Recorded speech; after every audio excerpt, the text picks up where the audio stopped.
JC, ek sit en kyk net na hierdie SABC News, is het SABC News? Wat is dit nou?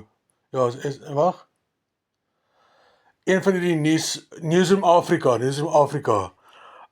se snippet van 4 minute, nou ek het 'n stukkie uitgehaal uit die snippet uit, waar dit blyk dat die mense wat moet weet wanneer en waar die soldate sal gedeploy word, nie eers weet nie. Kyk gou hierso.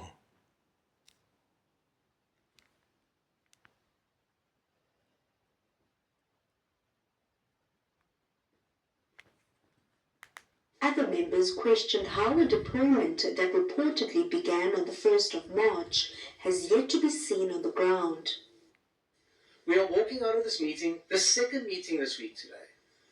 We don't know what happened on the 1st of March. This presentation, Wednesday's presentation, it speaks of a deployment that started on the 1st of March. Where?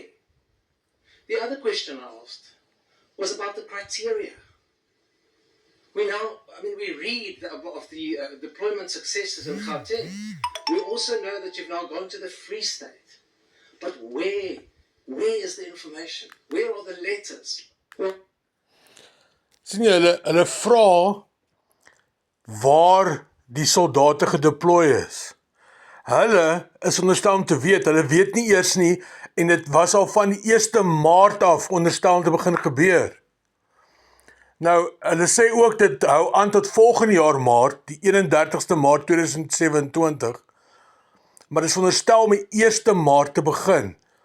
Het jy, JC McFarlane, Stellenbosch representative van die Vryheidsfront Plus, enige informasie oor waar en wanneer die soldate gedeploy gaan word?